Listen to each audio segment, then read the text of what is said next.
as someone who could lead professional development. And we, and from that moment, I was getting more and more involved, and I've gone on to be on the faculty of their summer institute, and I've run their summer institute. I started as the founding education chair of their offsite conferences that they've held around the country and around the world. The first one being held here in DC. And so we built a network here in DC around Project Zero's ideas. So we can go to the next slide, Tracy. And that network is called DC Project Zero, or we call it fondly DC Peasy. And it's a network of around 2,300 local educators from suburban Maryland, suburban Virginia, and mostly the District of Columbia. And we've got artists, we've got arts educators, teaching artists, we've got lots of classroom teachers and administrators who are involved. And we have an enormous amount of programming that we do every year. So we can go to the next slide. And this slide will show us a few examples of the kinds of things that we do. We have a free PD series that we call, again, DC Project Zero, and we have 6 to 10 events a year that are held in schools and museums and other sites.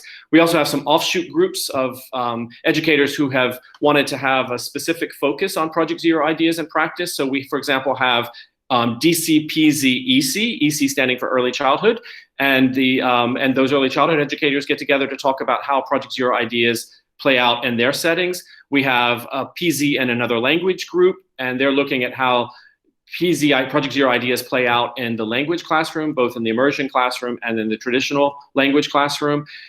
We also have a group that is specifically located in Northern Virginia. It's called Nova Peasy, and they meet in all kinds of locations around Northern Virginia so that the people in Northern Virginia don't have to drive into DC for our events. So they have a series of events that they have. But we're having our own events around DC. Most of those events are held in museums, local museums. This year, for example, we've had events in the Smithsonian Museum of Natural History. We've had an event in the DC's Museum of Women in the Arts, and we have these events all around the city, and they're open to anybody, and they're always free. We can go to the next slide. We also started in 2014 a summer institute. It's a 5-day summer institute modeled on Harvard's Summer Institute, Project Zero Summer Institute, that I've worked at for many years. And it's called the Washington International School Summer Institute for Teachers, or Whisset. And the main goal is to be able to connect local educators with Project Zero ideas. So it's full immersion. We spend 5 days, full days, really exploring Project Zero ideas related to educating for global competence, building a culture of thinking, and the last one is encouraging creativity and maker thinking in children. And we've always spent 1 full day at museums on or near the National Mall. So there's been this huge arts focus and arts integration as part of it as well.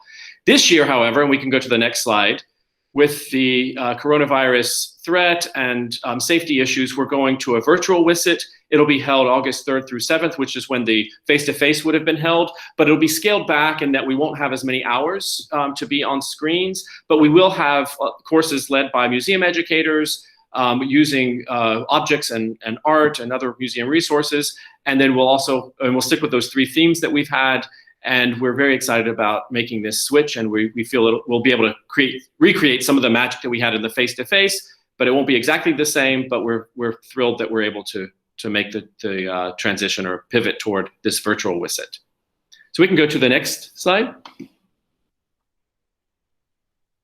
We also have been involved in a number of projects around town that we either lead or support. We've had projects in conjunction with DC Public Schools. Most of our work is really aimed at bringing teachers and educators together from the different sectors of Washington, DC and the surrounding area. So for example, we have an early childhood project called Children Are Citizens, where we bring together educators, mostly from Title I schools, to work with arts educators, to really think about how young children as young as age 3 can have an impact on their community. The children the teachers use all kinds of practices from Reggio Emilia, the renowned preschools in Reggio Emilia, Italy, and they really listen to children's ideas about making their community a better place, and then they build a curricular project around it. We found that it conforms really nicely with the early childhood curricula that teachers are required to use here in DC. For example, the primary years program or creative curriculum. And these teachers have built these really powerful projects, and we've had this project since 2014. We also have a 2-day conference that we've held for the past 2 years at Washington International School to help teachers learn how to do this on their own. We can go to the next slide. And so this just sort of shows the roots of the project are in Project Zero ideas and Reggio Children ideas. And it's homegrown here in DC. This project started here in DC with the help of 2 Project Zero researchers. But we've had an impact on over 100 classrooms, over 1,000 students. And right now, currently, the project is being funded by the DC Commission on the Arts and Humanities, and we're working with 3 Ward 8 schools. Very excited about the impact that we're having there and the excitement that those teachers have. And again, with the shutdown of schools, we're sort of on a limited role in terms of being able to support them, but we're hoping that we can start back up in the fall with that project. The next slide shows another project that we've been working on for several years, and the current iteration is called Museums Go Global, and we work really closely with the Smithsonian Center on Learning and Digital Access. And we handpicked teachers from a variety of different schools around the region, and they've been building over the course of last year lessons in the Learning Lab, which is a free resource that I think you've been introduced to on a previous call, where they've been building lessons on this resource called the Learning Lab that really aim at educating for global competence. And so we do our work in museums with museum educators, but the teachers are building these lessons that are using digital resources, and they've been really, really powerful. And we're going around the country highlighting the teachers' work and the museum educators' work at various conferences. And these are just some shots from some of the work we've been doing. The original project was with Veronica Boix-Mancia, who's a researcher from Project Zero, and we were doing we weren't using digital resources at that point, but then we made the pivot working with the Learning Lab, and we're hoping that we'll be funded again to continue this work next year. The next slide. From that work with Smithsonian, we've just, in the past 2 months, helped to co-produce a series called Easy Peasy with the Smithsonian, and it's about how to engage students with Project Zero thinking routines. And we're going to try on a thinking routine in just a moment, but here's just a screenshot from one of our latest episodes. They're usually Monday and Wednesday every week from 1 to 1:30, and they're archived on YouTube.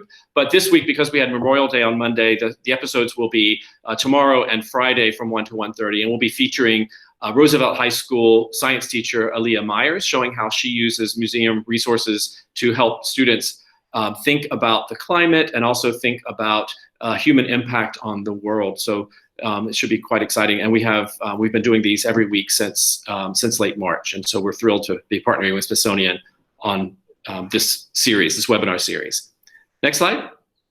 And then finally, the last project that I've been involved in and helping to lead is called Making Across the Curriculum. And it's in conjunction with an initiative at Project Zero called Agency by Design.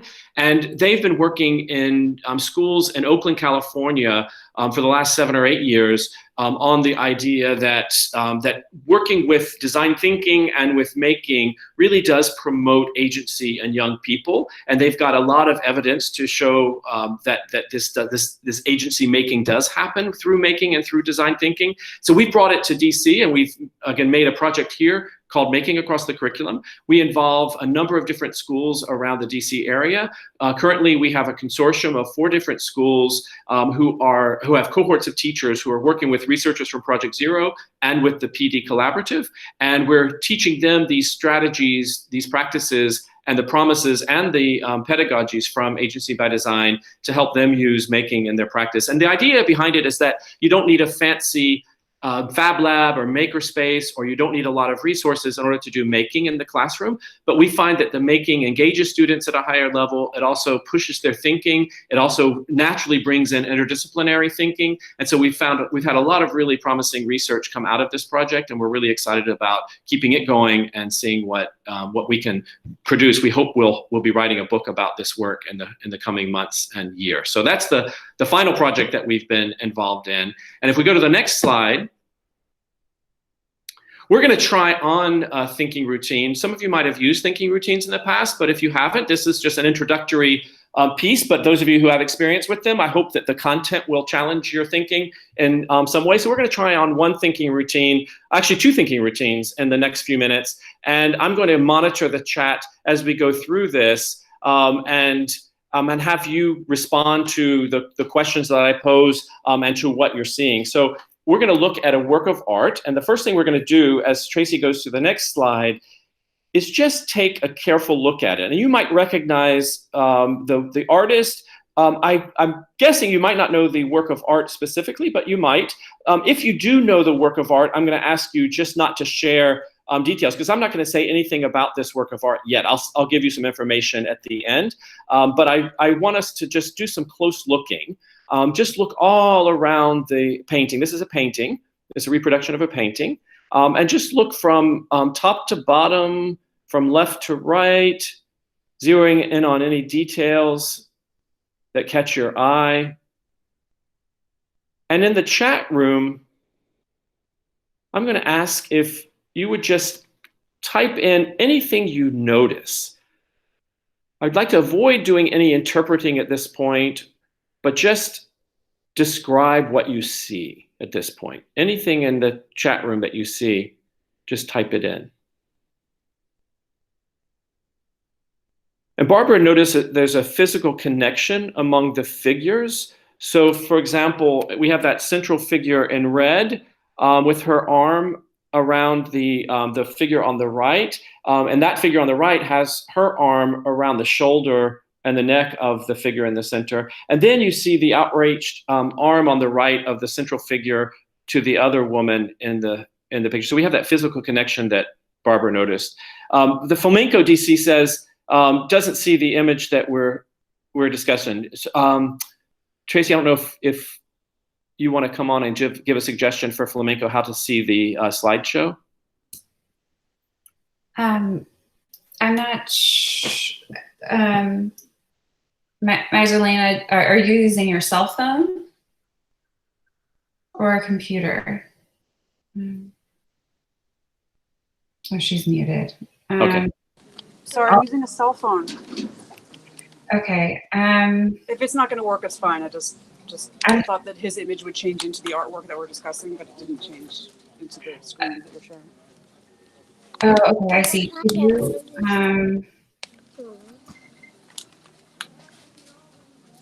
let me type in the chat, I believe. Okay, so while we're helping Flamenco get the ability to see the picture, we'll keep going. Karen sees strong light highlights, and I'm going to ask Karen if she might elaborate a bit on that. Where does she see these strong light highlights, and where in the picture, and what is she specifically referring to?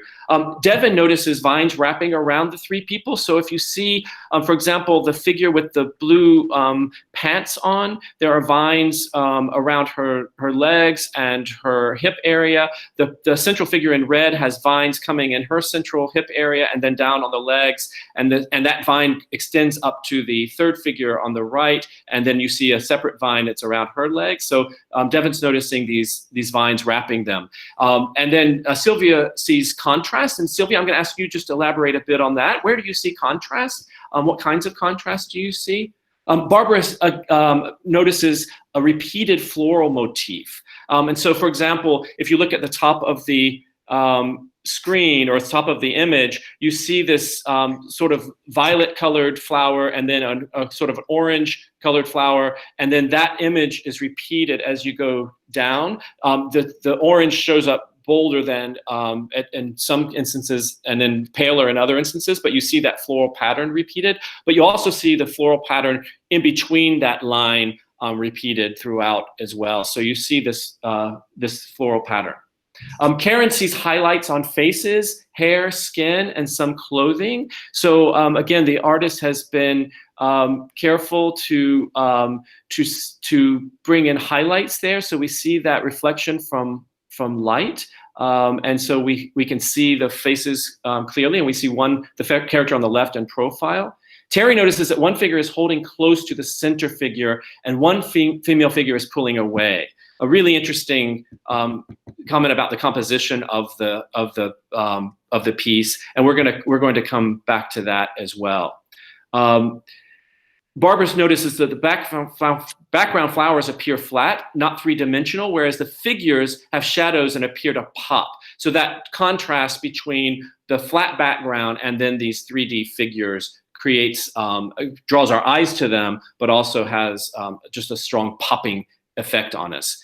And then Tracy's working with the technical issue if you can't see the screen, but we'll see that in a moment. So we're going to go to the next slide where I'm going to show, and you're going to there we go. And Tracy, if you could hit the space bar, we're going to see the first question that comes up that I just asked about what do we notice, or the arrow key maybe. Yeah, there you go. And we can go to the next one.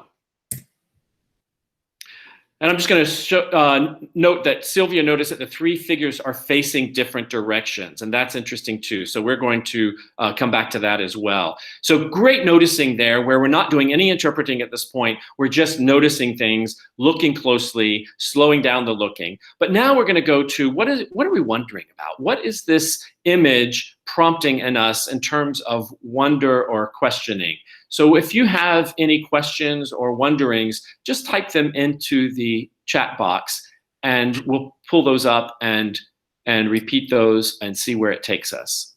So Terry asked if she's wondering if she's wondering about the ages of the three female figures.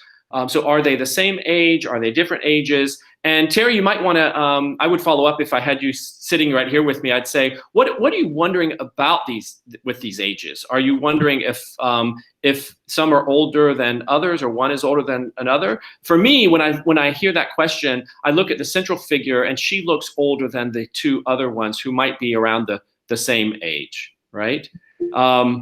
Sylvia is asking, what is happening at this moment? So if we go back to that first noticing when, for example, Sylvia noticed that they were facing different directions, and Terry noticed that there was this physical connection, that what's happening that is having this one character on the left kind of pull away, whereas the other one is embracing the central character. Barbara's wondering about the relationship among these three women. And Terry's wondering again if the central figure is the mother of the two outer figures, perhaps daughters. Okay. So really, really good wonderings, getting us into questions about these characters' lives. What's the relationship among them? What are their ages? What do we know about them? Barbara's also wondering about the symbolism of the flowers, if any. So is there something that's going on with these flowers that's supposed to hint at the story or the narrative that's being told here? And again, great wonderings that we could think about doing research on, maybe thinking about how other artists have used floral patterns, or for some symbolic reasons, or way flowers might be used for symbolic reasons. So we've got lots of great wonderings. And now we're going to go to the next question in this thinking routine. And again, Tracy, if you just hit the arrow key, it'll take you to the next one. And this one is, what connections are you making? So Sylvia was wondering about the meaning of the vines wrapping around them, or wrapping them around, that we noticed earlier. And now I'm just going to ask if you can make any connections. Does it remind you of anything? Does it connect with other art you might have seen, or any stories you know? Are there connections that you can make with this work of art? We're just going to wait in the chat for a moment to see there.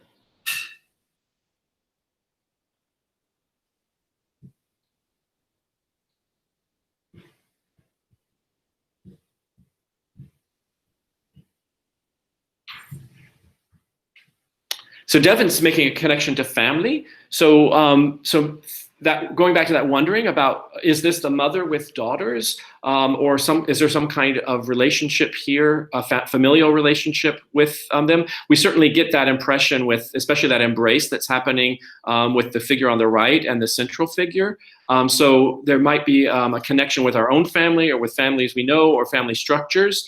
and certainly at a time of crisis like this, the idea of families being close together or sometimes being separated unwillingly. So there might be really strong emotions that come from the kind of connections we make to family.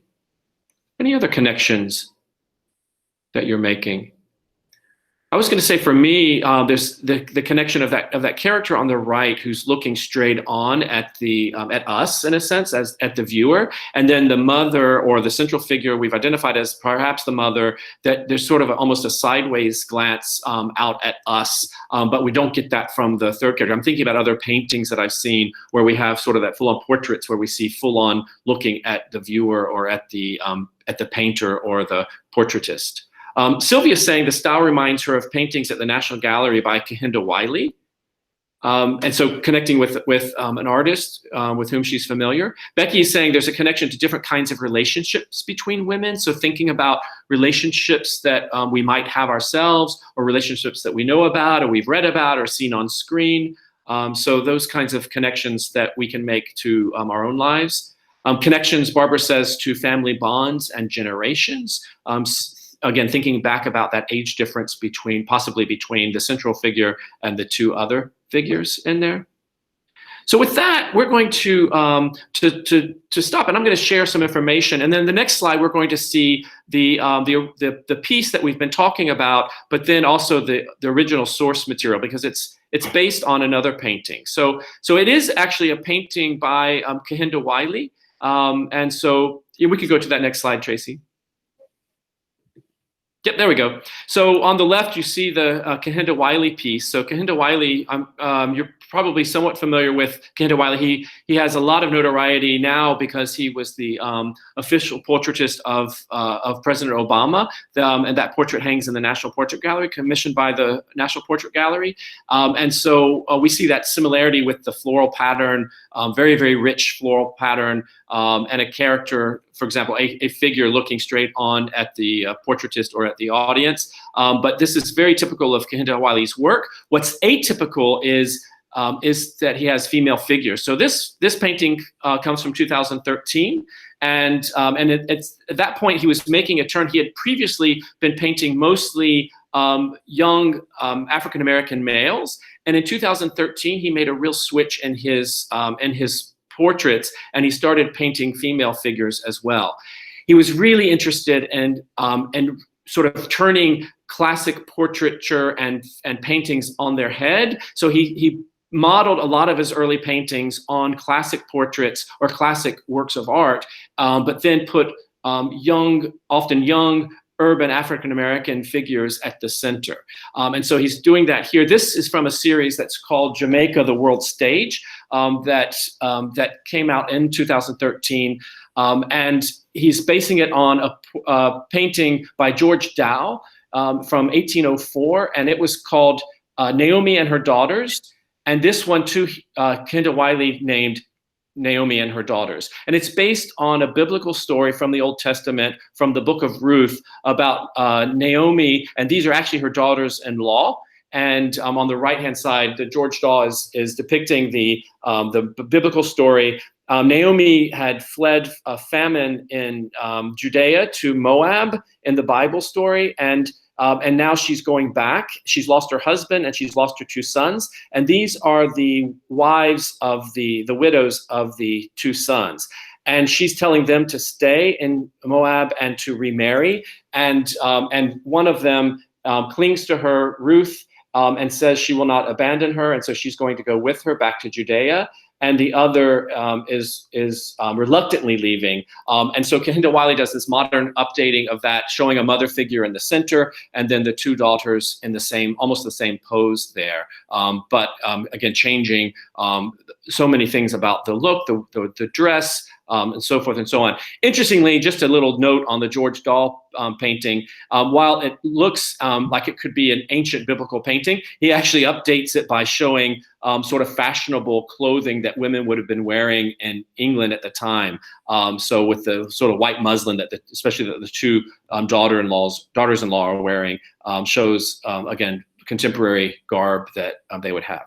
So we're gonna go to the next slide, and I'm gonna say a little bit about thinking routines, and then we're going to come back together. So we work with two thinking routines here. One is called See, Wonder, Connect, and it's a take on a thinking routine developed at Project Zero called See, Think, Wonder. But the National Gallery of Art's been working with Project Zero for many, many years, and they've adapted this thinking routine to be See, Wonder, Connect. And what it really does is it promotes in learners this slowing down, the building curiosity, focusing on observation instead of interpretation at first, but then activating prior knowledge. And so it can lead us to, it could be an introductory activity that we do with students that can lead them to want to know more about a topic, but it can also be, in a sense, a one-off here where we're just learning to really appreciate art by slowing down. We can do it with objects, we can do it with all kinds of, we can do it with photographs, we can do it with news articles, with music, we can do it with all kinds of things. I've seen great music teachers adapt it to hear Wonder Connect or hear Think Wonder or listen Think Wonder, so it can be adapted to all kinds of different contexts. I also use a thinking or adapted a thinking routine that's called What Makes You Say That. So if I worry that we're going into interpretation a little bit, or I need a little bit of more information, then I just say, what makes you say that? Or can you elaborate on that? Or can you give me a little bit more? And it just asks for a bit of evidence to support an interpretation or a claim that might be making. And so it's a nice pairing that happens with See, Wonder, Connect, especially if we're drifting into interpretation too soon. So these are two examples of thinking routines developed at Project Zero and that are being used all around the world, but also all around the DC area to help educators work with learners all the way down to 2, 3 years old to activate thinking and to build on their thinking skills and really to scaffold thinking to deeper learning. So we can go to the next slide. So a lot of this work comes out of a project at Project Zero that's called Creating Cultures of Thinking, and another project that's called Making Thinking Visible. And so 3 books in particular have been instrumental in promoting these ideas, but also helping us learn how to use them. The first one, Making Thinking Visible, came out about 8 or 9 years ago, written by Ron Richard, Mark Church, and Karen Morrison on work they'd been doing mostly in Australia, but also around the world. And so they share the thinking routines and the thinking behind the research behind the thinking routines. The next book came out, written by Ron Richard, a few years later, called Creating Cultures of Thinking. And Ron takes this theory of making thinking visible further by showing how we can build a culture of thinking in a classroom and across a school by activating 8 forces that build culture in a classroom that are always present. And then the final one just came out in the past month, and it's called The Power of Making Thinking Visible, and it's written by Ron Richard and Mark Church. And it's looking at what powers Making Thinking Visible affords our students. And they list 6 different powers that Making Thinking Visible brings to us as educators and to our students. But it also then they've developed a number of thinking routines that take this work even further. So it's a great resource. Ron is one of the keynote speakers and has been for the 7 years of our Summer Institute. So he's normally here live, but this year he'll be virtual. Speaking at our Summer Institute. And Tracy, if you can hit the arrow key, we'll see a few things about thinking routines. Thinking routines, if you're interested in using them, they're just very simple structures, usually have only 2 or 3 questions to them. They're flexible across grade levels and subject areas, as I mentioned. They're meant to be used again and again, and that's why we call them routines, because they're meant to be part of the routine of how we do things, how we think in this classroom or in this setting. They're easy to adapt to fit any kind of context. So we're seeing them used powerfully across the Smithsonian. We're seeing them used in various arts organizations, in various contexts outside of schools, but also very, very powerful in schools. And you can find out more about them at visiblethinkingpeasy.org. It's a website with a lot of these thinking routines with videos that accompany them, but also the purpose and the rationale behind them. Next slide. Also developed at Project Zero through this project was what we call the understanding map. And this has been really, really helpful in our work at the PD Collaborative because it helps us think about the kind of thinking that we're trying to get our students to do. And all that thinking really should be leading to deeper understanding. So if you see on here, I would say this is a comprehensive map, but it's not exhaustive. But there are 8 different types of understanding or our thinking that leads to understanding that we're really trying to do with young learners. So for example, considering different perspectives, making connections, which we just did, reasoning with evidence, uncovering complexity, wondering, as we just did, describing what's there, as we just did, building explanations, or capturing the heart and forming conclusions. And there are thinking routines that accompany each of these kinds of what we call dispositions for thinking that we're trying to develop either in the classroom or in work that we're doing with young learners. And so the understanding map is a great resource that you can find on the Project Zero website, or you can just Google it, understanding map, and it comes up. But we have it up in our classrooms at Washington International School, and we use it in many, many schools that we're working with across the DC area. But it helps us match the thinking routine with the kind of thinking we're trying to get. We can go on to the next slide. If you're interested in knowing more, if you want to get involved in our network, if you're not already on our mailing list, all you need to do is shoot me an email. I'm at jim.reese@wis.edu, WIS.edu. And you can, again, find out more by going to our website, pdcollaborative.org, which I mentioned earlier on.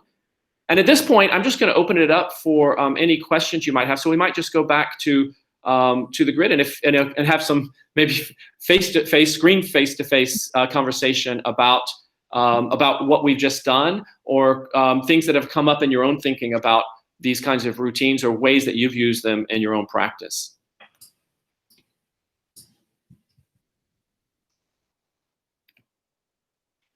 And I think all you need to do is unmute yourself if you want to ask a question or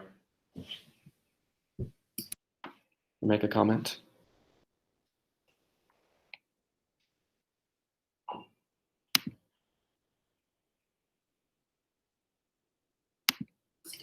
Jim, I just wanted to say thank you, and talking about global content competence and how children are residents is really timely, especially right now. So thank you for what you're doing.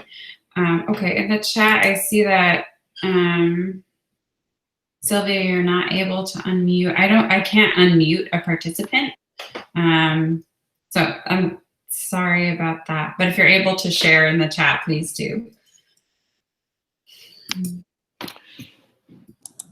Yeah, this pivot to distance learning has been really interesting for us, and we've been doing a lot of professional development now online, of course, and certainly thinking about what's going to happen next year and how we probably will have some kind of hybrid of face-to-face and distance learning. So we've been working with all kinds of organizations around town and schools to think about how we can support this change, but also how to really think about the best practices. So thinking about not only the tools that we can use, but the pedagogical tools that we can use, the technical tools, but then the pedagogical tools that we can use. Joanna's asking, do you ever use artist statements or they're talking about their work to give context? We do. We often try to hold off on giving background information on a work of art so that viewers can, and this is an approach that National Gallery takes with their docents, with their tours and their work with children and with all their visitors, and a lot of Smithsonian museums do too, to really let a viewer enter into the work and then to reveal information about it. But we also like to give, if we're doing this virtually, giving links to information about it. And certainly there are a lot of links out there to that particular work that I shared, and to Kenda Wylie's work, and to commentary on it. But the idea of giving information when it helps us go further, go deeper with the work of art, and finding that moment when to do it is really, really important.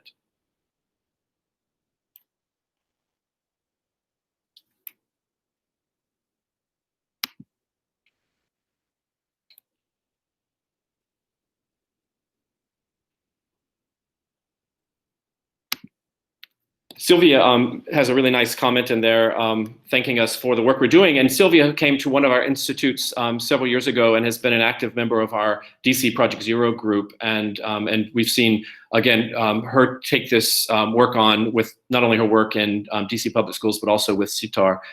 Terry, too. Terry's been on the faculty of our Summer Institute in the past. but she was also one of the early practitioners taking on Project Zero ideas in a really powerful way in her art practice. So she says, as an art teacher, she's used these peasy ideas and strategies, and she's helped her children realize really powerful projects. I would also say that Terry has been one of the main leaders in our Children are Citizens project, and through the work that she was doing at Seton Elementary School, we saw some of the work that we highlight around the country and around the world, really powerful ways that young children can be really active in their community and look at art projects and build their own art projects and really come to understand art in a powerful way. So we thank Terry for all the support she's given.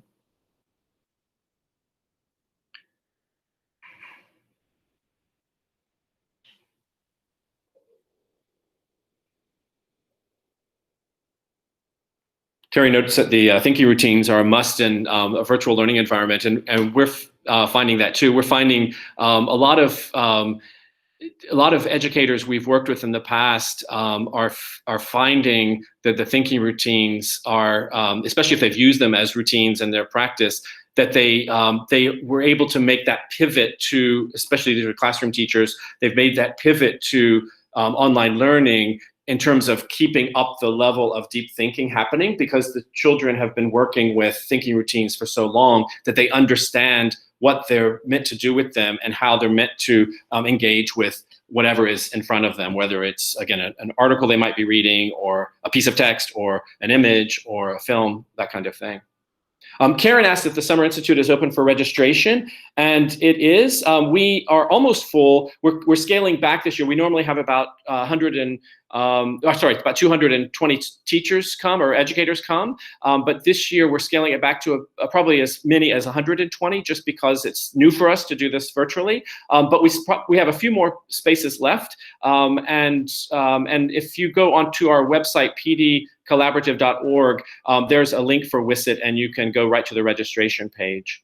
We also offer scholarships to educators in Title I settings, and then we also give scholarships to people who are studying formally full-time to become teachers, and then we have a discount for any organization or school that sends 3 or more educators. So we try to keep the price low overall, but then we try to give incentives for people to come from areas that might not have as many resources.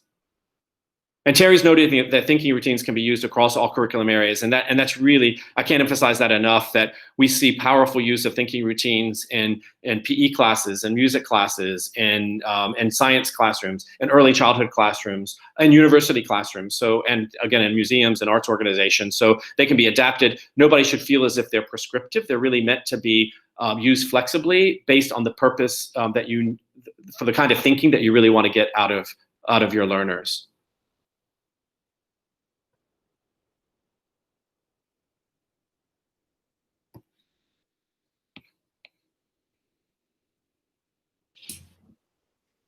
Okay, this has been great. Does anyone else have more questions for Jim?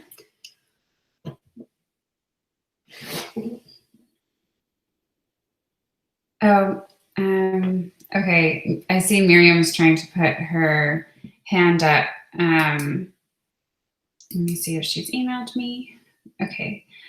So Miriam, I put Jim's contact info on the side here. I'll also send these slides out later. So if you can't share now, you can contact him later. Okay. And Terry also wrote, sharing these resources with parents, the routines with parents will help teaching at home.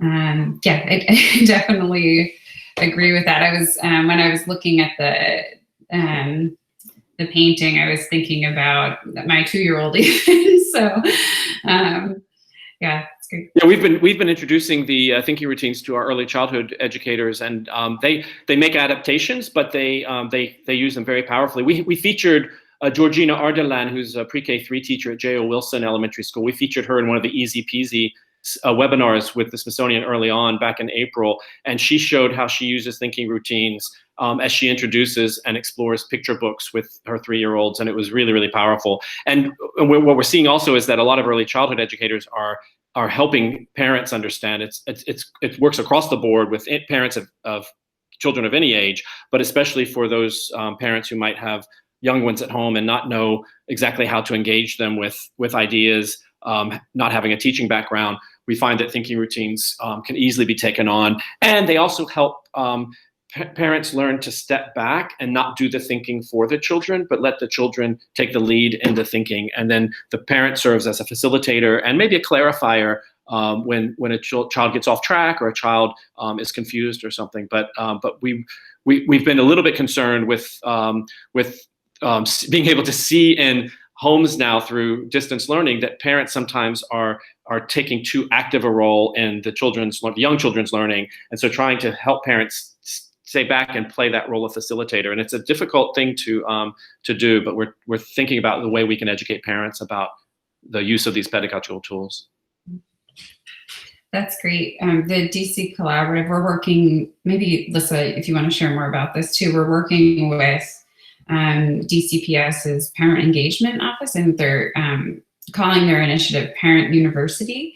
We're starting a series of,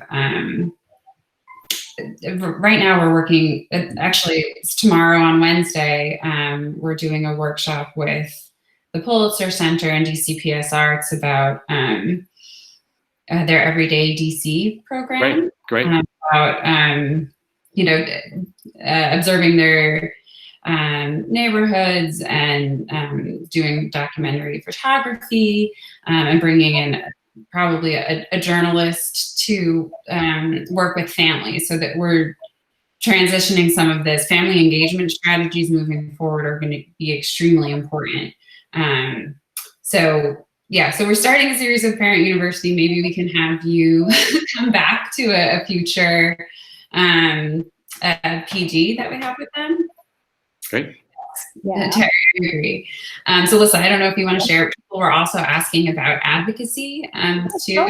Yeah, absolutely. Happy to share. And yes, Terry, good point. I think as Tracy shared too, having Jim and Project Zero share out during a Parent University session would be terrific. We're co-presenting these sessions, as Tracy said, with DCPS and their Parent University platform, and we'll be rolling this out officially as Arts and Humanities for Every Family.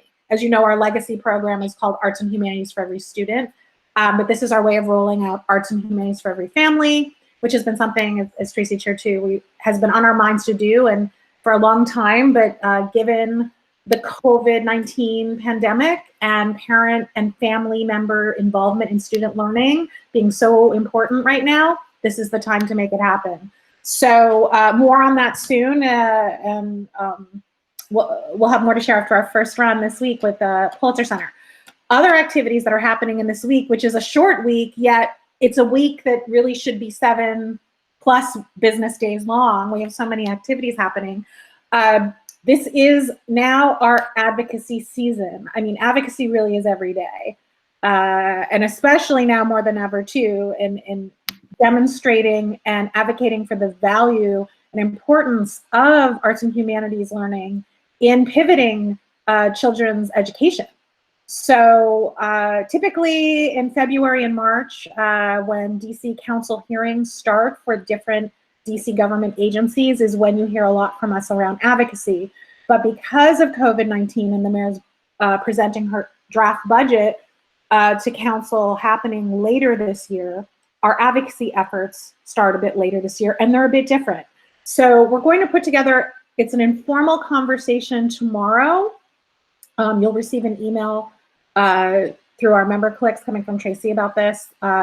Tomorrow at 2 o'clock, we're going to have a coffee hour. So if you are interested in what's happening at the government level based on Mayor Bowser's proposed FY21 budget, how that impacts our work, whether it's public education funding through OSSI, DME, DCPS, and of course the DC Commission on Arts and Humanities.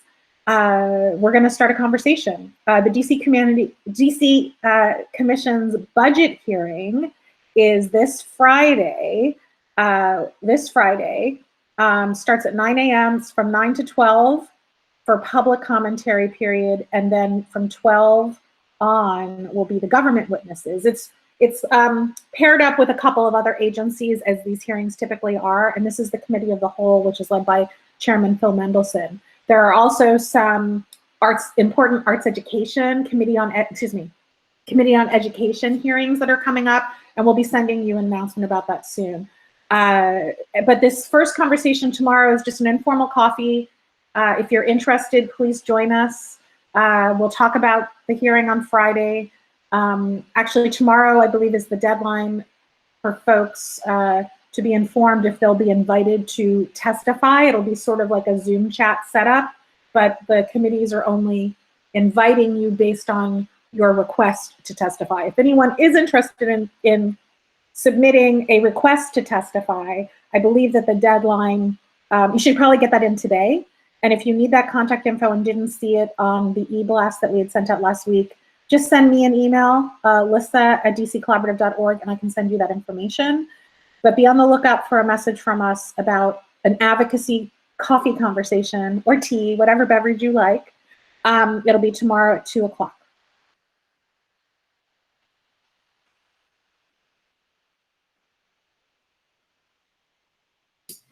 And Jim, thank you so much for I'll be, again, doing a summary and sharing the recording. But yeah, thank you so much. Thanks, everybody. Thanks, everyone. Thanks, Jim.